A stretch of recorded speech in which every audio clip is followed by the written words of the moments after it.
ಬಣ್ಣ ತಿಂದು ಸಿಹಿ ಹಣ್ಣ ಕೊಡುವ ಮರ ನೀಡಿ ನೀಡಿ ಮುಕ್ತ.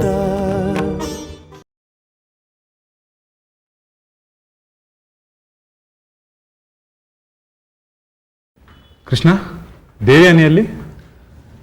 MD ಆದಾಗ್ಲಿಂದ ಯಾವಾಗಲೂ ಫೋನಲ್ಲೇ ಇರ್ತಾಳೆ, ನನಗೂ ಮಾತಾಡೋದಕ್ಕೆ ಸಿಗಲ್ಲ.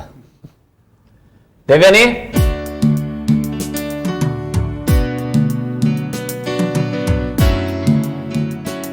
ಹಾ ಬಂದೆ. ಹೇಳಿ. Yeah, I'll be there in some time. Bye. ಏನ್ ದೇವ್ಯಾನಿ ಇಷ್ಟೊತ್ತು ಮಾತಾಡ್ತಿರ್ತಿಲ್ಲ ಫೋನಲ್ಲಿ? ಏನು ಮಾಡೋಕ್ಕಾಗತ್ತೆ, ಒಂದು ಕಂಪ್ನಿ MD ಅಂದಮೇಲೆ ಇಷ್ಟೊಂದು ರೆಸ್ಪಾನ್ಸಿಬಿಲಿಟೀಸ್ ಇರುತ್ತಪ್ಪ. ಸರಿ, ಟೈಮ್ಗೆ ಊಟ ತಿಂಡಿ ಎಲ್ಲ ಮಾಡು. ಆರೋಗ್ಯ ಚೆನ್ನಾಗಿದ್ರೇ ಕೆಲಸ ಮಾಡೋದಕ್ಕೆ ಸಾಧ್ಯ ಆಗುತ್ತೆ. Okay boss. ದೇವು, ನೆನ್ನೆ ಅಮ್ಮನ ಹತ್ರ ಮಾತಾಡೋದಕ್ಕೆ ಅಂತ ಫೋನ್ ಮಾಡಿದ್ದೆ. ಅಮ್ಮ ಏನು ಮಾತಾಡಲೇ ಇಲ್ಲ. ನಾನು 2 ಸಲ ಫೋನ್ ಮಾಡಿದ್ದೆ ಕೃಷ್ಣ. ನನ್ನ ಹತ್ರನೂ ಅಮ್ಮ ಮಾತಾಡಲಿಲ್ಲ.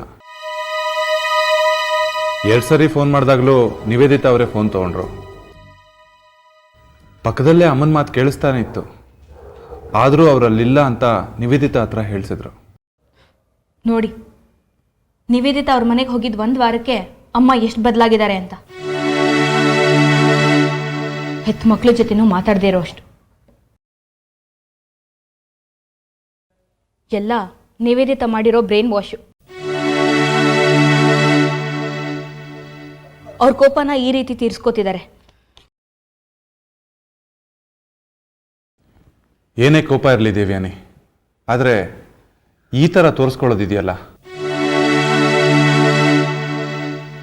ತಾಯಿ ಮಕ್ಕಳ ಮಧ್ಯೆ ಜಗಳ ತರೋದು ತುಂಬಾ ಚೀಪ್. ನೀವು ಅದನ್ನು ಚೀಪ್ ಅನ್ಬೋದು ದೇವಾನಂದ್ ಅವರೇ, ಆದರೆ ಇದವ್ರಿಗೆ ತುಂಬ ಬೆಲೆ ಬಾಳುವಂಥ ಕೆಲಸ. ಅಮ್ಮನ ಹತ್ರ ಕೋಟ್ಯಾಂತರ ರೂಪಾಯಿ ಆಸ್ತಿ ಇದೆ. ಅದಕ್ಕೆ ನೀವು 5 ಕೋಟಿ ರೂಪಾಯಿ ಕೊಡ್ತೀನಿ ಅಂತ ಹೇಳಿದಾಗ ಅವ್ರು ಅದನ್ನು ಬೇಡ ಅಂದಿದ್ದು. She is aiming for something big.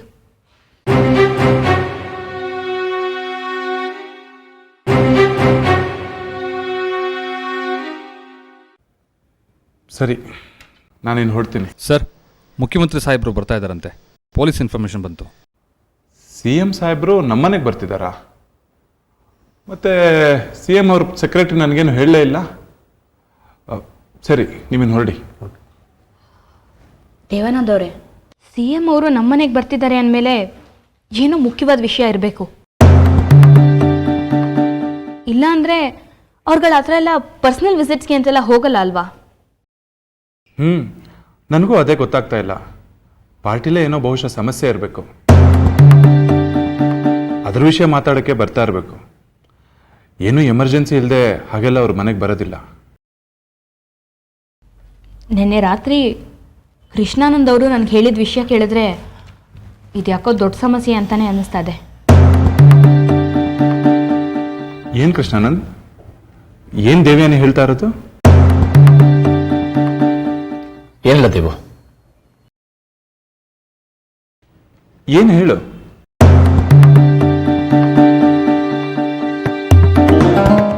ಏನಿಲ್ಲ ದೇವು, ಹೇಳಿದ್ರೆ ನಿನಗೆ ಬೇಜಾರಾಗತ್ತೆ ಅಂತ ಸುಮ್ಮನೆ. ಪರವಾಗಿಲ್ಲ, ಹೇಳು ಕೃಷ್ಣ. ಹೋದ ವಾರ ಒಂದು ಪಾರ್ಟಿ ಮೀಟಿಂಗ್ ನಡೀತಂತೆ. ಹೋದ್ವಾರನ? ಇಲ್ಲ, ಹೋದ್ವಾರ ಬರೀ ಕ್ಯಾಬಿನೆಟ್ ಮೀಟಿಂಗ್ ಆಯಿತು ಅಷ್ಟೇ. ಪಾರ್ಟಿ ಮೀಟಿಂಗ್ ಏನೂ ಆಗಲಿಲ್ಲ. ಪಾರ್ಟಿ ಮೀಟಿಂಗ್ ಆಗಿದ್ದಿದ್ರೆ ನನಗೆ ಗೊತ್ತಾಗ್ತಿತ್ತು. ನಾನು ಉಪಮುಖ್ಯಮಂತ್ರಿ. ದೇವು, ನಿನಗೆ ಗೊತ್ತಿಲ್ಲದೆ ಒಂದು ಅನ್ಅಫಿಷಿಯಲ್ ಮೀಟಿಂಗ್ ನಡೆದಿರೋದಂತೂ ನಿಜ. ರಿಲಯಬಲ್ ಸೋರ್ಸಸ್ಗಳಂತ ನನಗೆ ಗೊತ್ತಾಯಿತು. ಹೈಕಮಾಂಡಿಂದ ಸಿದ್ಧಾರ್ಥ್ ಚೌಧರಿ, ಶಿವದಾಸ್ ಮತ್ತು ಬಿಸ್ನೆಸ್ ಮ್ಯಾನ್ ಚಾಬ್ರಿಯಾ ಬಂದಿದ್ರಂತ. ಹೌದಾ? ಮತ್ತೆ ನನಗಾಕೆ ಹೇಳಲಿಲ್ಲ ಬಿಂಗವ್ರು ಈ ವಿಷಯನ? ಕೃಷ್ಣ ನಿನ್ನೆ ನನಗೆ ಈ ವಿಷಯ ಹೇಳಿದಾಗ ನನ್ನ ಮನಸ್ಗೂ ಇದೇ ಪ್ರಶ್ನೆ ಬಂತು. ಈಗ ನೋಡಿದ್ರೆ ಬಿಂಗ ಅವರು ಮನೆಗೆ ಬರ್ತಿದ್ದಾರೆ. ಯಾಕೋ ನಿಮ್ಮ ಬೆನ್ನ ಹಿಂದೆ ಏನೋ ನಡೀತಿದೆ ಅಂತ ಅನ್ನಿಸ್ತಿದೆ ನನಗೆ. ಕೃಷ್ಣ, ನಿನ್ಗ್ಯಾರು ಹೇಳಿದ್ದು ಹೋದ್ವಾರ ಪಾರ್ಟಿ ಮೀಟಿಂಗ್ ನಡೀತು ಅಂತ? ದೇವು, ಅದು ಸರ್, ಬಿಂಗ ಸಾಹೇಬರು ಮುನಿಯಪ್ಪನವರು ಬಂದಿದ್ದಾರೆ. ಸರಿ.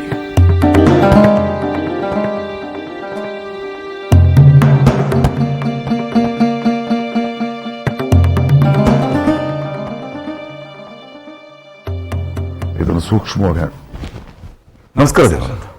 ನಮಸ್ತೆ. ಕೃಷ್ಣ ನಮಸ್ಕಾರ ನಮಸ್ಕಾರ ನಮಸ್ಕಾರ. ಇಲ್ಲಿ ಶರಾವತಿ ಮೇಡಮ್ ಅವ್ರು ಕಾಣ್ತಾ ಇಲ್ಲ. ನಾನು ಅವ್ರ ಆಶೀರ್ವಾದ ತಗೋಬೇಕಾಗಿತ್ತು. ಅಮ್ಮ ಇಲ್ಲಿಲ್ಲ. ಏನು ಹೊರಗಡೆ ಹೋಗಿದ್ದಾರಾ? ಇಲ್ಲ ಸರ್, ಅದು ಸರ್, ಶರಾವತಿ ಮೇಡಮ್ಮು ಈಗ ಈ ಮನೇಲಿಲ್ಲ. ಅವರು ನಿವೇದಿತಾ ಮೇಡಮ್ ಮನೇಲಿ ಈಗ ವಾಸ. ನೆನ್ನೆ ಇಂಟೆಲಿಜೆನ್ಸ್ ಬಂದು ನನಗೆ ತಿಳಿಸಿದ್ರು ಸರ್. ನೀವಪ್ಪ ಸ್ವಲ್ಪ ಸುಮ್ಮನೆ ಇರ್ತೀರಾ? ನೀವೇ ತಗೊಳ್ಳಿದ್ದೀವಿ ನೀವ್ರೆ ಮೇಡಮ್ ಅವ್ರ ಪರವಾಗಿ. ಹೇಗೆ ನಡೀತಿದೆ ನಿಮ್ಮ ಚಾನಲ್ಲು? ಓಹ್, ಚೆನ್ನಾಗಿ ನಡೀತದೆ. ಅಂಕಲ್, ಈಗ ನಿವೇದಿತಾ ಅವರು ಕೆಲಸ ಬಿಟ್ಬಿಟ್ರು. ಬೇಗ ನಮ್ಮ ಚಾನಲ್ಗೆ MD. Oh, congratulation. Thank you so much. ಈಗ ನಿವೇದಿತ ಅವ್ರು ಯಾವ ಚಾನಲ್ ಸೇರ್ಕೊಂಡ್ರು? ಇನ್ನೂ ಎಲ್ಲೂ ಸೇರಿಲ್ಲ, ಕೆಲ್ಸಕ್ಕೆ ಹುಡುಕ್ತಾ ಇದ್ದಾರೆ. ಸದ್ಯಕ್ಕೆ ಅವ್ರ ಟೀಕೆಗಳಿಂದ ನಾವು ಬಚಾವಾದ್ವಿ. ನೀವು ಕೂತ್ಕೊಳ್ಳಿ ಸರ್. ಮುನಿಯಪ್ಪನವರೇ, ನೀವು ಕೂತ್ಕೊಳ್ಳಿ. Thank you. ಏನು ಸರ್, ಸರ್ಪ್ರೈಸ್ ವಿಸಿಟ್?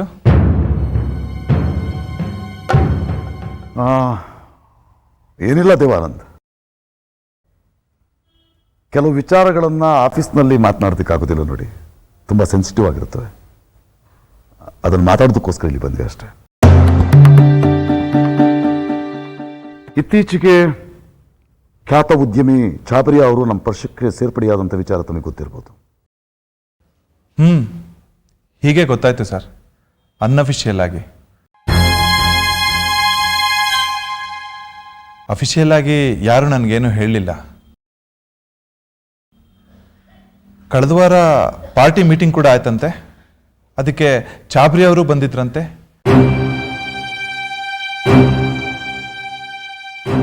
ಆ ವಿಷಯ ಕೂಡ ನನಗೆ ಬೇರೆಯವರು ಹೇಳಿದ್ರು. ಸರ್, ನಾನು ಈ ರಾಜ್ಯದ ಉಪಮುಖ್ಯಮಂತ್ರಿ, ಆದರೂ ನನಗೆ ಎಲ್ಲ ವಿಷಯಗಳು ಬೇರೆಯವರಿಂದ ಬರ್ತಾ ಇದೆ. ನೋಡಿ ದೇವಾನಂದ್, ಬೇಜಾರು ಮಾಡ್ಕೊಬೇಡಿ. ನಾನು ಈ ಪಾರ್ಟಿ ಅಧ್ಯಕ್ಷ. ನನಗೇನೆ ಮೊನ್ನೆ ಗೊತ್ತಾಯಿತು ಚಾಬ್ರಿ ಅವರು ನಮ್ಮ ಪಾರ್ಟಿಗೆ ಸೇರೋದು. ಚಾಬ್ರಿ ಅವರು ನಮ್ಮ ಪಾರ್ಟಿಗೆ ಸೇರೋದ್ರಿಂದ ಪಾರ್ಟಿಗೆ ಒಳ್ಳೆಯದಾಗುತ್ತೆ. ಅದಕ್ಕೆ ನಾವು ಒಪ್ಕೊಬೇಕಾಗುತ್ತೆ. ತಾವು ದಯವಿಟ್ಟು ಅರ್ಥ ಮಾಡ್ಕೊಬೇಕು. ನನಗೂ ಚಾಬರಿಯಾ ಅವರು ನಮ್ಮ ಪಾರ್ಟಿ ಸೇರೋದು ಇಷ್ಟ ಇರಲಿಲ್ಲ ದೇವಾನಂದ್. ನನಗೂ ಅವ್ರಿಗೂ ಮುಂಚಿನಿಂದಲೂ ಒಂದು ರೀತಿಯ ವೈರತ್ವ ಇತ್ತು. ಆದರೆ ಚಾಬ್ರಿಯಾ ಅವರು ಅವರಾಗಿ ಬಂದು ನನ್ನ ಹತ್ರ ಕೇಳಿಕೊಂಡ್ರು, ನಿಮ್ಮ ಪಕ್ಷಕ್ಕೆ ಆರ್ಥಿಕವಾಗಿ ನಾನು ಸಹಾಯ ಮಾಡ್ತೀನಿ ಅಂತ. ನಿಮಗೆ ಗೊತ್ತು ದೇವಾನಂದ್, ಚಾಬ್ರಿಯಾ ಅವರು ಎಷ್ಟು ದೊಡ್ಡ ಶ್ರೀಮಂತರು ಅಂತ. ಇಡೀ ದೇಶದಲ್ಲಿ ನೂರಾರು ಇಂಡಸ್ಟ್ರಿಗಳಿದ್ದಾವೆ. ಜೊತೆಗೆ ಅವರಷ್ಟೇ ಶ್ರೀಮಂತರಾಗಿರ್ತಕ್ಕಂಥ 100 ಜನ ಸ್ನೇಹಿತರು ಇದ್ದಾರೆ ಅವರಿಗೆ. ದೇವಾನಂದ, ಇವತ್ತಿನ ಕಾಲದಲ್ಲಿ ಒಂದು ಚುನಾವಣೆಯನ್ನು ಗೆಲ್ಲೋದು ಎಷ್ಟು ಕಷ್ಟ ಅಂತ ತಮಗೂ ಗೊತ್ತಿದೆ. ಒಬ್ಬ ರಾಜಕಾರಣಿ ಎಷ್ಟೇ ಜನಪ್ರಿಯನಾಗಿರಬಹುದು, ಆದರೆ ಹಣದ ಸಹಾಯ ಇಲ್ಲದ್ರೆ ಎಲೆಕ್ಷನ್ ಗೆಲ್ಲೋದಕ್ಕಾಗುತ್ತಿಲ್ಲ. ಚಾಬ್ರಿಯಾ ಅವರು ಶ್ರೀಮಂತರು. ತಾವಾಗಿ ಬಂದು ನಿಮ್ಮ ಪಾರ್ಟಿಗೆ ನಾನು ಸಹಾಯ ಮಾಡ್ತೀನಿ ಅಂತ ಹೊರಟಾಗ ಬೇಡ ಅಂತ ಹೇಳೋ ಪರಿಸ್ಥಿತಿಯಲ್ಲಿ ನಾನು ಇರಲಿಲ್ಲ. ಚಾಬ್ರಿಯಾ ಅವರು ನಮ್ಮ ಪಾರ್ಟಿ ಸೇರೋದಲ್ಲದೆ ಅವರ ಶ್ರೀಮಂತ ಸ್ನೇಹಿತರನ್ನು ಸಹ ನಮ್ಮ ಪಾರ್ಟಿ ಕರ್ಕೊಂಡ್ಬರ್ತೀನಿ ಅಂತ ಹೇಳಿದ್ದಾರೆ. ಚಾಬ್ರಿಯಾ ಮತ್ತು ಅವರ ಸ್ನೇಹಿತರ ಅಗತ್ಯ ಇವತ್ತಿನ ಎಲೆಕ್ಷನ್ಗೆ ಎಷ್ಟು ಅಂತ ತಮಗೂ ಗೊತ್ತಿದೆ. ಇವತ್ತು ಪರಿಸ್ಥಿತಿ ನಮಗೆ ಅನುಕೂಲಕರವಾಗಿಲ್ಲ. ನೀವು ಕೆಲವು ಸಮೀಕ್ಷೆಗಳನ್ನು ನೋಡಿರಬಹುದು. ಶಿವಕೃಷ್ಣ ದೇಸಾಯಿ ಅವರ ಅಂತ್ಯೋದಯ ರಂಗ ಪಕ್ಷ ಅಧಿಕಾರಕ್ಕೆ ಬರುತ್ತವೆ ಅಂತ ಹೇಳಿದ್ದಾವೆ.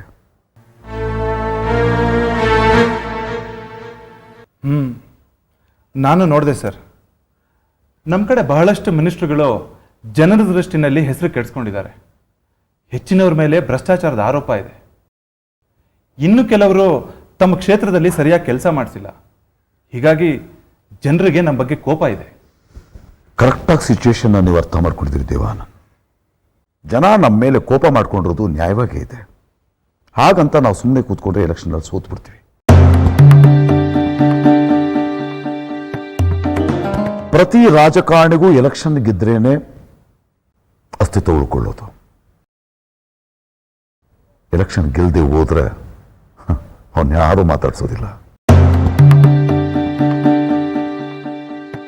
ಜನರ ದೃಷ್ಟಿನಲ್ಲಿ ಅವನು ಉಳ್ಕೊಳ್ಬೇಕು ಅಂತಂದ್ರೆ ಹೇಗಾದರೂ ಮಾಡಿ ಅವನು ಚುನಾವಣೆಯಲ್ಲಿ ಗೆಲ್ಲಲೇಬೇಕು.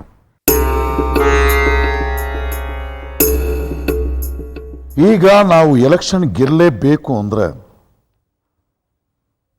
ಜನರಿಗೆ ಹಣದ ಆಮಿಷ ತೋರಿಸಲೇಬೇಕು.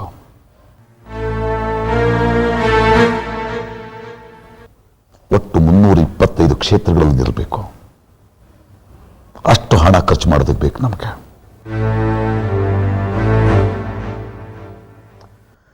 ಸೆಂಟ್ರಲ್ನಲ್ಲಿ ಬೇರೆ ನಮ್ಮ ಪಕ್ಷ ಅಧಿಕಾರದಲ್ಲಿಲ್ಲ.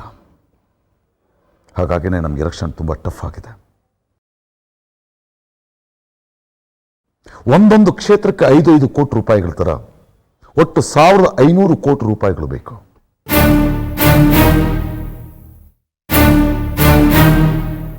ಅಷ್ಟೊಂದು ಹಣ ಖರ್ಚು ಮಾಡೋರು ನಮ್ಮಲ್ಲಿ ಯಾರೂ ಇಲ್ಲ.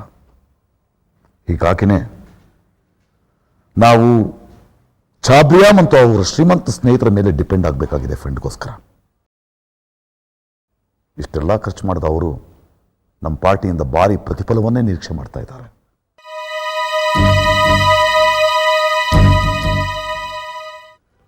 ಅವ್ರು ಕೇಳ್ತಾ ಇರೋದನ್ನ ಕೊಡೋದಕ್ಕೆ ನನಗೂ ಇಷ್ಟ ಇಲ್ಲ ದೇವಾನಂದ್. ಆದ್ರೆ ಏನು ಮಾಡೋದು? 1500 ಕೋಟಿ ರೂಪಾಯಿಗಳಷ್ಟನ್ನು ಖರ್ಚು ಮಾಡಿದ ಅವರು ಇಷ್ಟೊಂದು ದೊಡ್ಡ ನಿರೀಕ್ಷೆಗಳನ್ನು ಇಟ್ಕೊಳ್ಳೋದು ಸಹಜ ತಾನೆ.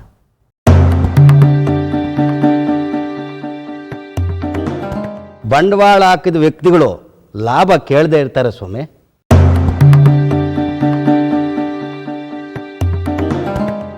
ನಿಜ ಹೇಳಬೇಕು ಅಂದ್ರೆ ಅವ್ರ ಡಿಮ್ಯಾಂಡ್ನ ಒಪ್ಕೊಳ್ಳೋದಕ್ಕೆ ನನಗೂ ಇಷ್ಟ ಇಲ್ಲ ದೇವಾನಂದ್. ಆದರೆ 1500 ಕೋಟಿ ರೂಪಾಯಿಗಳನ್ನು ಖರ್ಚು ಮಾಡಿದವರು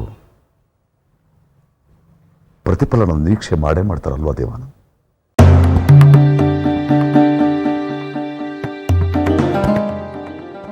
ನಮಗಿಷ್ಟ ಇಲ್ಲದೆ ಹೋದರೂ ಪಾರ್ಟಿಗೋಸ್ಕರ ಒಪ್ಕೊಳ್ಳೇಬೇಕಾಗಿದೆ ದೇವಾನಂದ್.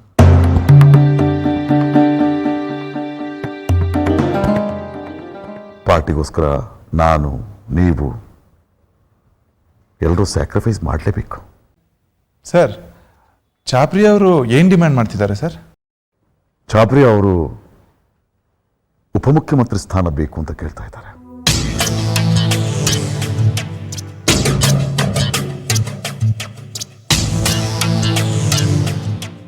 ಉಪಮುಖ್ಯಮಂತ್ರಿ ಸ್ಥಾನನ? ಹೌದು ಸ್ವಾಮಿ. 1500 ಕೋಟಿ ರೂಪಾಯಿನ ಸುಮ್ಮನೆ ಕೊಡ್ತಾರೆ ಅವರು.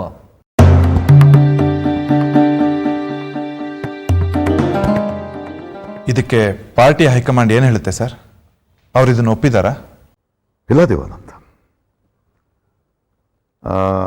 ಪಾರ್ಟಿಯ ಎಲ್ಲ ಅಭಿಪ್ರಾಯವನ್ನು ತಿಳ್ಕೊಂಡು ತೀರ್ಮಾನ ತಗೊಳ್ಳಿ ಅಂತ ಹೇಳಿದ್ದಾರೆ.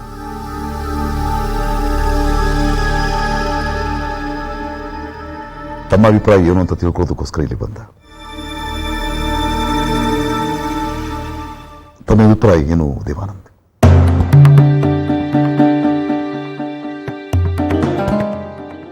ಸರ್, ಇದು ತುಂಬ ಕಷ್ಟದ ಆಯ್ಕೆ.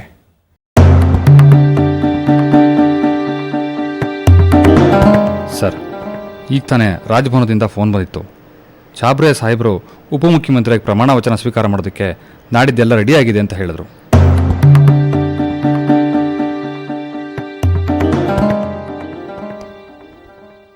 ಸರ್, ನೀವು ಹೋಗಿ. ಸರಿ ಸರ್.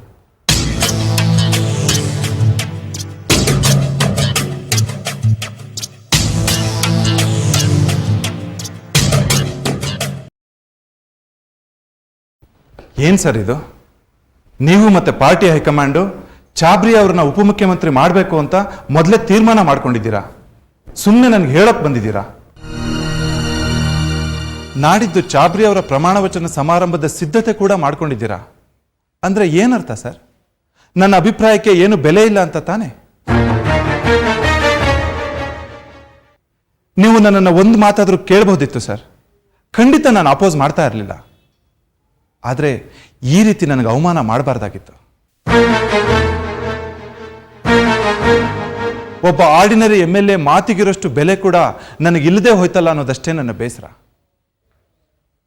ಸರಿ ಸರ್, ನಿಮ್ಗೆ ಏನನ್ಸುತ್ತೋ ಹಾಗೆ ಮಾಡಿ.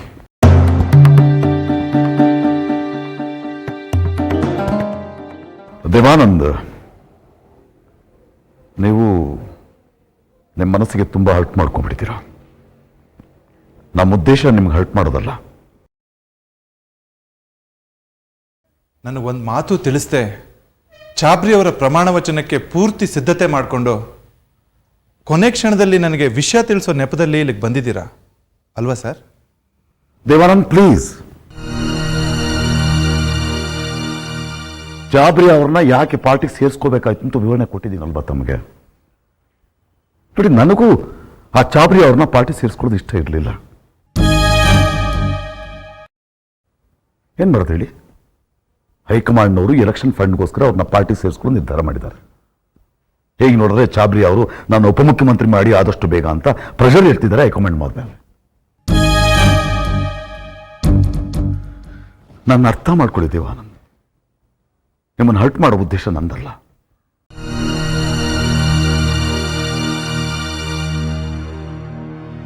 ಇರಲಿ ಬಿಡಿ ಸರ್, ಪರವಾಗಿಲ್ಲ.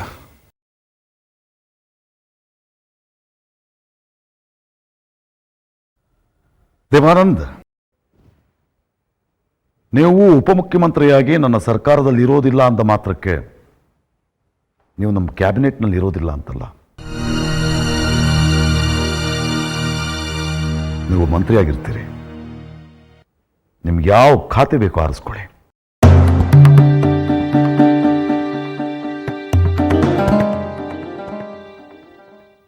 ಇಲ್ಲ ಸರ್, ನನಗೆ ಯಾವ ಖಾತೆನೂ ಬೇಡ. ಉಪಮುಖ್ಯಮಂತ್ರಿ ಅಂತ ಉನ್ನತ ಸ್ಥಾನದಲ್ಲಿದ್ಕೊಂಡು ಈಗ ಬರೀ ಮಂತ್ರಿ ಸ್ಥಾನದಲ್ಲಿರೋದಕ್ಕೆ ನನ್ನ ಮನಸ್ಸು ಒಪ್ತಾ ಇಲ್ಲ ಸರ್. ಇನ್ನು ನನಗೆ ಯಾವುದೇ ಸ್ಥಾನಮಾನದ ನಿರೀಕ್ಷೆ ಇಲ್ಲ. ಪಕ್ಷದ ಒಬ್ಬ ಸಾಮಾನ್ಯ ಕಾರ್ಯಕರ್ತನಾಗಿ ಕೆಲಸ ಮಾಡ್ತೀನಿ. ಯಾಕೆ ದೇವಾನಂದ್, ಮಂತ್ರಿ ಸ್ಥಾನ ಏನು ಕೆಳಗೇನಿಲ್ಲ. ನಾವೆಲ್ಲ ಮಂತ್ರಿಗಳಾಗಿಲ್ವಾ? ಮಂತ್ರಿ ಆಗಿದ್ಕೊಂಡೆ ಪವರ್ ನಡೆಸ್ಬೋದು ಕಣ್ರಿ. ಸರ್, ನಾನು ರಾಜಕಾರಣ ಮಾಡಬೇಕು, ಅಧಿಕಾರ ಪಡಿಬೇಕು ಅಂತ ರಾಜಕೀಯಕ್ಕೆ ಬರಲಿಲ್ಲ. ನಮ್ಮ ತಾಯಿ ಮತ್ತು ಪಿಂಗ ಅವರು ಆವಾಗ ನನ್ನನ್ನು ಬಲವಂತ ಮಾಡಿದ್ರು ಅಂತ ನಾನು ಆ ಸ್ಥಾನಕ್ಕೆ ಒಪ್ಕೊಂಡೆ. ನೀವು ನನ್ನಿಂದ ಉಪಮುಖ್ಯಮಂತ್ರಿ ಸ್ಥಾನನ ತಗೊಂಡ್ರಿ ಅಂತ ನಾನು ಯಾವುದೇ ಆಂಟಿ ಪಾರ್ಟಿ ಆಕ್ಟಿವಿಟಿನಲ್ಲಿ ತೊಡಗಿಸ್ಕೊಳ್ಳೋದಿಲ್ಲ.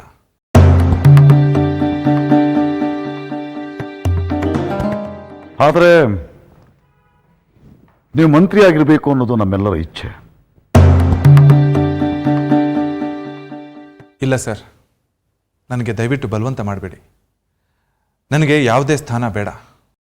ಅಲ್ಲ ದೇವಾನಂದ್ ಅವರೇ. ಸರ್ ಪ್ಲೀಸ್, ಇದು ನನ್ನ ಕೊನೆ ಮಾತು. ಸರಿ, ಇಲ್ಲಿ ಬಿಡಿ ದೇವಾನಂದ. ನಿಮ್ಗೆ ಯಾವ್ದು ಇಷ್ಟ ಆಗುತ್ತೋ ಅದನ್ನೇ ಮಾಡಿ. ನಾಡಿದ್ದು ನಡೆಯೋ ಚಾಬ್ರಿ ಅವರ ಪ್ರಮಾಣವಚನ ಸ್ವೀಕಾರ ಸಮಾರಂಭಕ್ಕೆ ದಯವಿಟ್ಟು ನೀವು ಬರಬೇಕು. ಸರಿ ಸರ್, ನಾನು ಬರ್ತೀನಿ. ಕೃಷ್ಣ, ನೀವು ಕೂಡ. ಅಂಕಲ್ ಬರ್ತೇನೆ. ಸರಿ, ನಾನು ಬರ್ತೇನೆ. ನಮಸ್ಕಾರ. ನಮಸ್ಕಾರಮ್ಮ. ನಮಸ್ಕಾರ ದೇವನ.